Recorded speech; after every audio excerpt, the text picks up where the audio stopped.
바이블 GPS 제39일입니다. 성경을 읽는 바른 자세. 왜 선지자의 경고를 듣고도 예수님의 말씀을 듣고도 성경을 읽고도 누구는 깨닫고 누구는 모를까요? 왜 그럴까요? 예수님은 마태복음 13장 15절에서 이렇게 말씀하셨습니다. 이 백성들의 마음이 완악하여져서 그 귀는 듣기에 둔하고 눈은 감았으니 이는 눈으로 보고 귀로 듣고 마음으로 깨달아 돌이켜 내게 고침을 받을까 두려워함이라 하셨느니라. 오늘은 이 말씀을 명쾌히 짚어주신 조정민 목사님의 말씀 노트 비디오 영상 클립을 소개해 봅니다. 왜 못 알아듣냐? 왜 눈 있고 귀 있는데 보고 듣는데 못 깨닫냐? 무슨 교화냐 이게? 첫 번째, 백성들의 마음이 완악해져서 모른다는 거예요. 마음이 완악하다는 게 뭘까요? 이게 원 뜻은 뭐 악하다는 것보다도 마음에 기름기가 끼었다는 뜻이에요. 마음이 두꺼워졌다는 거예요. 마음에 살이 쪘다는 것입니다. 그래서 마음이 살이 쪄서 마음이 무감각해졌다는 거예요. 그래 여러분, 우리 몸에 기름기가 끼면 어떻게 되나요? 우리 장기에 기름기가 끼면 어떻게 되나요? 비대증이 일어나는 것이죠. 소통이 순환이 잘 안 되는 것이죠. 여러분, 영적인 원리도 마찬가지. 기름기가 끼면 둔감해진다는 거예요. 예민성, 민감성을 잃어버린다는 것입니다. 그래서 비유를 캐치를 못하는 거예요.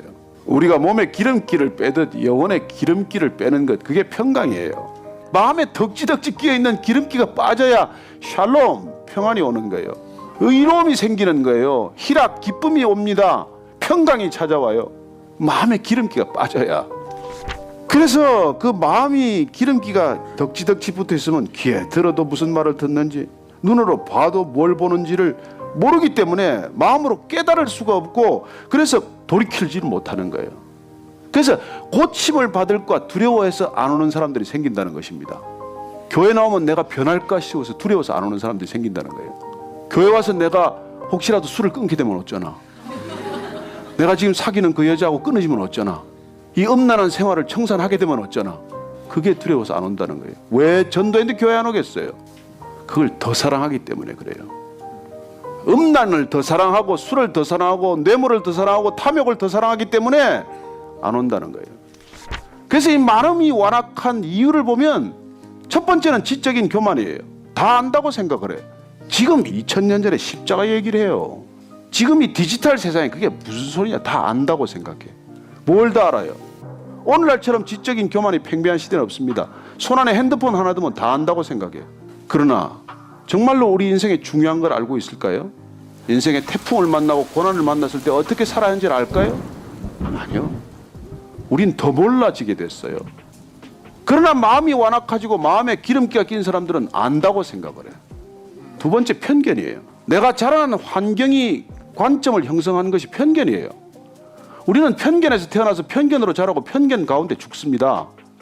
그래서 내가 편견에 사로잡혀 있다는 걸 우리가 깨달아야 돼요. 여러분, 경상도 사람은 호남 사람 싫어해요. 편견 때문에. 호남 사람들은 경상도 사람을 싫어해요. 편견 때문에. 우리는 그런 편견에 다 사로잡혀 있다고. 그 편견은 우리를 가로막아서 눈을 블라인드하게 맹인으로 만들어서 보아도 보지 못하게 하고 들어도 못 보게 만듭니다. 무슨 얘기를 한들 그게 들리겠어요? 안 돼. 그 사람은 안 돼. 그럼 끝이죠. 그 편견에 사로잡혀 있다는 거예요.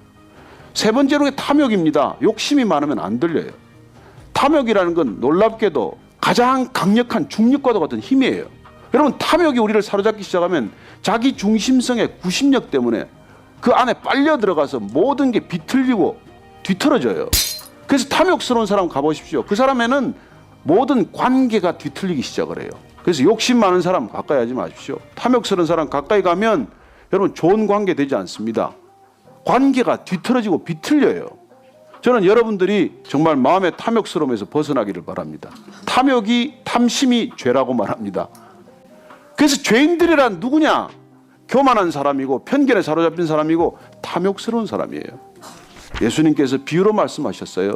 그 비유 왜 못 알아듣냐? 왜 그 비유가 생각해도 깨달아지지 않느냐? 마음이 완악한 때문이라고 말합니다. 잘 들어보셨나요?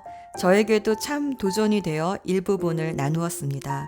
혹시 저도 지적인 교만, 편견, 욕심으로 말씀을 무시하지 않았나 회개하며 성경을 읽어봅니다. 오늘의 여정, 오늘은 여로보암 2세 이후 점차 쇠퇴해 가다가 결국은 아시리아에 멸망당하게 된 북이스라엘 왕조와 여로보암 2세 때 활약한 호세아, 그리고 남유다의 우시야 왕 이야기를 읽습니다. 남유다의 우시야 왕과 북이스라엘의 여로보암 2세는 둘 다 군사력과 경제력이 막강해져서 솔로몬의 버금가는 영화를 누리던 때였습니다. 하지만 우시야 왕도 자신을 멘토해 주던 스가랴 선지자가 살아있을 동안에는 하나님을 경외했지만 스가랴가 죽자 스스로의 영성을 키우지 못한 우시야는 교만으로 징벌을 받아 나병에 걸리고 맙니다. 또 북이스라엘의 여로보암의 왕의 뒤를 이은 스가랴 왕도 6개월 만에 살룸의 쿠데타로 죽자 남북 왕조의 안정기는 끝나고 흔들리기 시작합니다. 이러는 와중에 BC 8세기 지금의 이라크 북부 지역에 자리 잡고 있었던 아시리아가 점점 강성해지면서 주변 국가에 압력을 가하기 시작했습니다. 역성혁명으로 살렘 왕을 죽이고 왕이 된 무나엠은 친아수르 정책을 하는 것이 살 길이라 여기고 은 1000달란트라는 큰 거액의 조공을 아수르의 불왕에게 바침으로 위기를 모면하지만 그의 아들 부가히야가 왕이 되자 친아수르 정책에 반감을 가진 베가가 쿠데타를 일으켜 다시 왕이 되고 아람을 비롯한 주변 국가들과 연합하여 반아수르 연합전선을 만들어 친아수르 정책을 피고 있던 남유다를 공격합니다. 그러자 남유다의 아하스 왕은 아수르 왕 디글라플레셋 왕에게 원조를 청하고 그 바람에 북이스라엘은 아수르의 공격을 받아 이때부터 포로로 잡혀가기 시작합니다. 친아수르 정책을 들고 나온 호세아는 베가 왕을 치고 북이스라엘의 마지막 왕이 됩니다.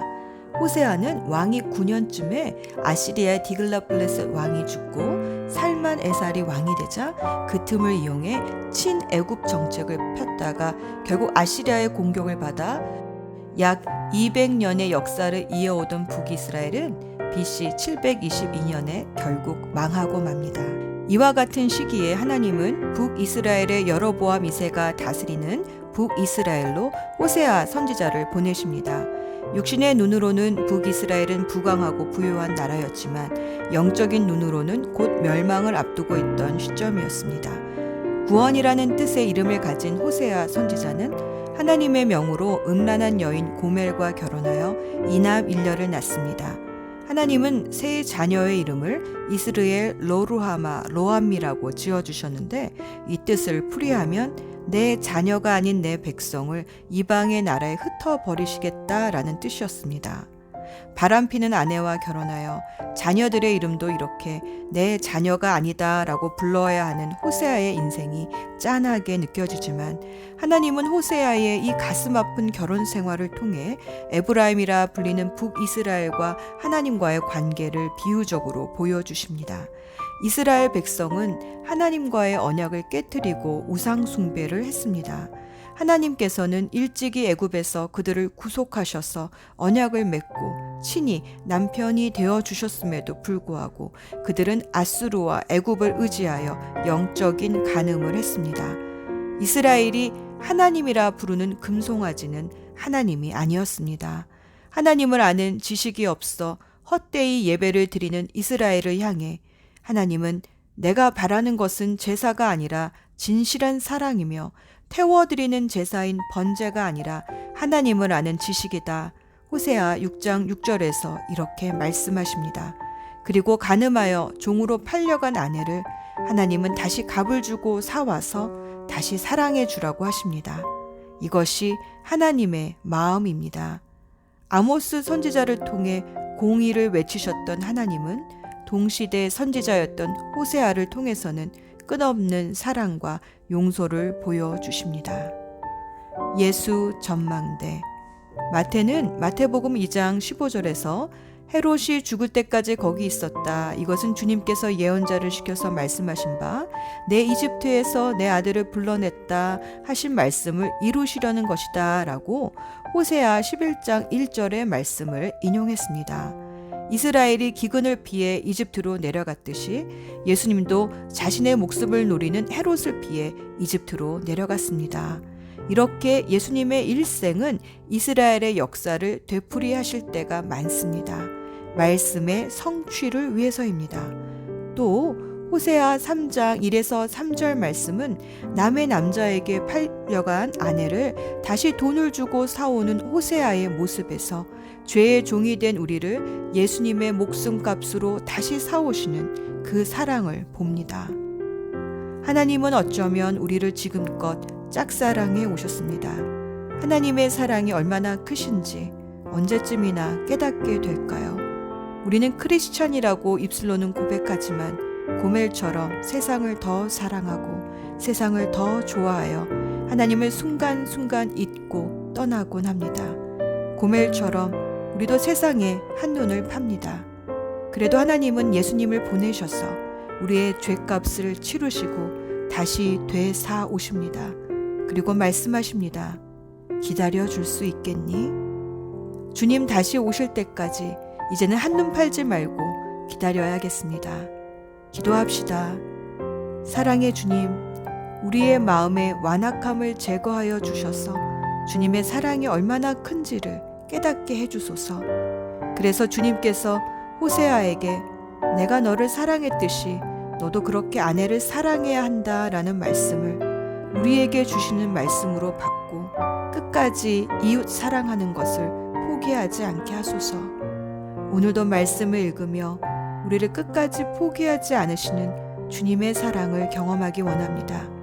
우리를 기다리시는 예수 그리스도의 이름으로 기도합니다.